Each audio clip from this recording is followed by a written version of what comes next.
میری فرینڈ ہے جو آگے سے تھی اور مجھے کہا تھا کہ یہ کوشچن میں آپ کو ضرور پوچھوں کہ عید میلاد النبی منانا درست ہے یا نہیں. اچھا، وعلیکم السلام ورحمۃ اللہ وبرکاتہ. عید اب بیسیکلی تو دو ہی عیدیں ہیں اسلام میں، ایک عید الفطر ہے اور ایک عید الاضحیٰ بھری عید. تو اس کے علاوہ تو یہ جو اب عید میلاد النبی یہ لوگوں نے خود بنا لی ہوئی ہے. تو مجھے تو اس طرح کا ڈریم میں کبھی نہیں آیا کہ ہمیں یہ منانی چاہیے اور اس طرح سے. لیکن میں آپ کو اتنا بتا دوں کہ جو مجھے پہلا ڈریم آیا تھا جس میں دیکھتا ہوں کہ خاتم النبیین اور محمد صلی اللہ علیہ وسلم اور اللہ میرے خواب میں پہلی بار آتے ہیں، یعنی جب جو 13 سال کا میں جب تھا تو وہ مجھے 12 ربیع اول کو ہی آیا تھا وہ ڈریم.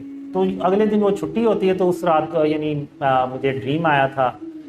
تو وہ دن میں آج تک نہیں بھول سکا. وہ دن ایسا تھا کہ میں سارا دن بس خوش رہا، ہنستا ہی رہا، کوئی بات نہیں تھی ہوتی اور میں جو ہے نا وہ ہنس پڑتا تھا جب تک کہ میں سونے نہیں چلا گیا. تو ویسا دن آج تک مجھے نہیں آیا. وہ بس اس لیے تھا کہ وہ مجھے ڈریم کی وجہ سے وہ میرے اندر جو ایک خوشی تھی، روحانی خوشی جس کو آپ کہہ لیں، وہ تھی. باقی اس کے علاوہ مجھے کبھی یہ نہیں آیا کہ ہم جو ہے وہ عید یعنی جو اس کو عید کا درجہ دیں یا اس کو ایسے ہم منائیں جیسے آج کل ہم منا رہے ہیں. تو اب اگر ہم نے محمد صلی اللہ علیہ وسلم سے سچی محبت کا اظہار کرنا ہے تو اس کا اللہ نے سب سے بہترین رستہ بتا دیا ہوا ہے. اب اللہ سے بہتر رستہ تو کوئی نہیں بتا سکتا، اور وہ رستہ یہی ہے کہ ہم آپ صلی اللہ علیہ وسلم پر درود اور سلام بھیجیں، کثرت سے بھیجیں، جیسے کہ اللہ اور اس کے فرشتے جو ہیں وہ بھی خاتم النبیین محمد صلی اللہ علیہ وسلم پر درود اور سلام بھیجتے ہیں.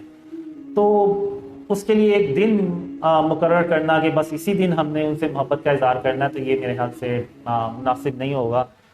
ہمیں ہر روز ہی آپ صلی اللہ علیہ وسلم پر درود اور سلام بھیجنا چاہیے. تو میں یہی کہوں گا کہ ایسا ایونٹ منانے سے بہتر ہے کہ ہم آپ صلی اللہ علیہ وسلم پر درود اور سلام بھیجیں، اور یہی اللہ اور اس کے فرشتے جو ہے نا وہ اللہ کی یہ سنت بھی ہے. تو بس میرے پاس تو یہی جواب ہے اس کا. جزاک اللہ. السلام علیکم. میرا سوال ہے کہ آپ